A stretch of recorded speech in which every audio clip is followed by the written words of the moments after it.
how to build a car on a budget when you have a family to provide for. Hi, welcome to Walmart. How may I assist you today? It's tough. I'm not gonna lie. I'm a family man. I'm a normal dude. I have a wife and I have 4 kids, and I have to find ways to budget my finances to be able to afford to build this car.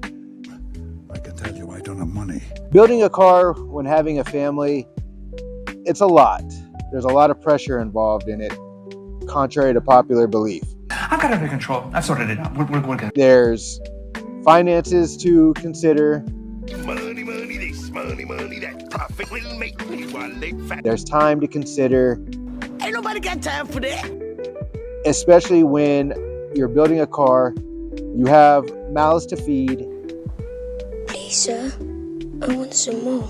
And you work a full-time job. How do I do that?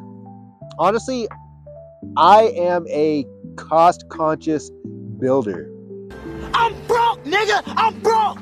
I don't need any of the high-end stuff like Workmeister wheels or a Greddy turbo. I don't need any of that stuff. But why though? I build the car for me, and if that means that I have to use low-cost parts, I'll do it. You're goddamn right. I know how to shop for the best quality parts at the lowest cost. It's like people only do things because they get paid. And that's just really sad. And they don't have to be name brand. That's the major thing. I set myself aside a budget, a bi-weekly budget of $100. Damn! I make a significant amount of money that I can provide for my family on one income. I know in today's society that's really tough. I can tell you I don't have money. A lot of people can't do that. I am fortunate enough in my career and in my job that I can do that. Stretch Armstrong. But I also have to be smart about it, which means I set aside $100 bi-weekly for parts. Now, if the parts that I want cost more than that, then obviously I'm going to save aside that $100 until the next paycheck. No problemo. Say the part cost $200. Well, guess what? In 4 weeks, I'll have my $200. I can buy my $200 part. It's been 84 years. But I'm not going to break the bank for parts when I have a family to provide for. You don't turn your back on family. They are way more important than this hunk of metal right here. Sell the metal. Sell the metal. Sell the metal. Sell the metal. As much as I am passionate about my car, I love that car more than anything that I have.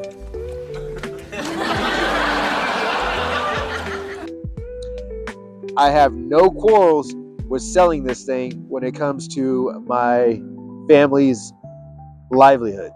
Sell the metal! Sell the metal! And that's how it has to be, right? You don't have to buy the most expensive part, period. You disgust me. Go on. If I'm going out and buying $8,000 wheels, for what? These are a 3-piece rotor-wheel, and I got these lug nuts on there. If I can find a set of rep wheels for half that, you best believe I'm going with the rep wheels. These are a 3-piece rotor-wheel. A 3-piece rotor-wheel. I have had more than 20 years of experience with rep wheels, and not once have I ever had an issue with it. But what I do have are a very particular set of skills. If you're cracking rep wheels on a pothole, you're a bad driver. NASCAR, yeah! Point blank and period. You should have swerved around that pothole or found a way to avoid it, or maybe you shouldn't have been driving so fast. Oh, shit. Or erratic. That's just how that is. You take care of your stuff, it'll take care of you. That's what she said. I mentioned in a previous video that I was in the military. I was in the Marine Corps. And the one thing that the Marine Corps stresses, take care of your equipment. Take care of your parts. You take care of your parts will take care of you, no matter how cheap they are. I didn't know that. You're telling me now for the first time. There's nothing in this world that doesn't require some sort of maintenance or attention. Hell, even marriages require maintenance and attention. I can't tell if you're angry or not. I'm not. I'm totally not angry. Your kids require maintenance and attention. Please, sir. I want some more. So do your rep wheels or your eBay exhaust system. It is a turbo manifold, but I took the turbo off, just put a straight pipe out the side. Or whatever the part is. Take care of them. They don't have to be. An expensive part doesn't necessarily mean a high quality part. Mild, tuneless, mediocre, and horrible. It just means you spent more money on it. You gonna learn today. A lot of people don't understand that most of your parts come off the exact same assembly line. What? If, for example, Work designs a wheel, it goes down the assembly line, the next one after that goes down the assembly line. Say that next wheel that came down didn't meet QA standards. No, God! Because everything has to go through a quality inspection, right? No, God, please, no! No! What Work is going to do is they're going to take that wheel, they're going to inspect it for its usability and the safety. If it still passes safety standards and it's still usable, they're going to resell that wheel at a lower cost under a different name. No! No! A lot of people don't think that. A lot of people don't believe that. A lot of people don't know that. I didn't know that. I just, you're telling me now for the first time. That's the interesting part about it. So what they're going to do is they're going to sell it. They're just going to sell it under a lower cost, under a different name. No! They might sell it off to the lowest bidder, because a lot of these rep wheel companies, yes, they make their own wheels, but they also purchase wheels from the major manufacturers as well. You shouldn't have been talking shit. They have no problems buying wheels from major manufacturers. As long as it meets the safety standards and its usability, they'll buy it. They will resell it to us, the consumer. Well, that might be a problem. It's not what you like, it's the consumer. And there's nothing wrong with that. There is absolutely nothing wrong with that.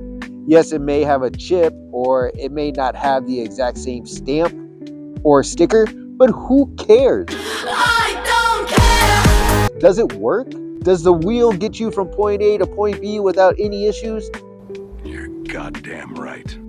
Does the exhaust, does it sound good? Does the shifter shift? Granny shifting, not double clutching like you should. Those are things you have to consider. To contemplate, have to consider. And that's also the price. You have to consider the price, right? Have to consider. Right? If I'm buying a $20 shifter, it might not be a spoon shifter or a Mugen shifter. It might be some low budget, low cost shifter that I picked up on Amazon or eBay. Hi, welcome to Walmart. How may I assist you today? I have to look at that. But I also have to look at the reviews too. If I'm looking at the shifter and it's got a 4.5 review, I'm going to buy this shifter. I'm broke, nigga! I'm broke! And if the shifter doesn't work when I get it, okay, I wasted money. Son of a bitch! The problem is, a lot of us can't afford to waste the money. Ain't nobody got time for that. So what do? This is where your DIY kicks in. Don't do it like me. Do it like you. You figure out how to make it work. So for example, the shifter that I have in my car, it uses roller bearings on a pinion. Now, the bearings on this shifter are going out. So long, partner. Because it's a cheap product, and that's fine. You can literally hear them rolling as I'm shifting. It's funny as hell. But the bearings are going out. I know that, so all I'm going to do is replace the bearings. I might use a slightly higher quality bearing. Like, to be honest with you, I'm probably going to throw some skate bearings in there. Probably some Bones Reds for you skaters that are watching. But that's really it. If I have to replace a bearing in a shifter and that's the only issue that I have, hell yeah. You shouldn't have been talking shit. I scored. I saved money and I fixed the issue. No problemo. Everything breaks. Everything has faults. Everything has issues. Nothing is perfect. One piece of ace. But that's where it comes to your skills and abilities to be able to fix that. But what I do have are a very particular set of skills. Like I mentioned, if you're cracking rep wheels because you're driving down the street and you hit a pothole, that's on you. No, I don't take responsibility at all. Because You as the driver should have been able to avoid that pothole, and you as the driver should have been in control of your speed. Life changing. I might sound like a nagging dad, a nagging father. My dad is a gynecologist. It kind of comes with the territory. You need a Q-tip? Now, there are certain things that you don't want to go cheap on. Trust me, I understand that. You don't want to go cheap on a turbo, because if those fins break and they find their way into your engine, now you got a bigger problem. I totally understand that, and I totally get that. There are times when money needs to be spent. Do it! Understandable, and that's okay. But if you're buying expensive ass parts just to flex on people that don't give a damn about you, that's a problem. That's a problem inside. That sounds like you're making the mistake. Look inward. You're ordering the wrong shit. So go out, go buy that cheap $10 lip. Go buy that $100 front end. Yes, it's cheap. Yes, it might not fit. But you as the car builder, you as the enthusiast, it's your job to find ways to make it fit. You're goddamn right. That's why we get into this game. We're not just car builders, we're mechanics too. We're body guys. We're electricians. That's our job in this game. It don't matter if you win by an inch or a mile. Winning's winning. Now, I come from the 90s, early 2000s. Damn. I'm sorry.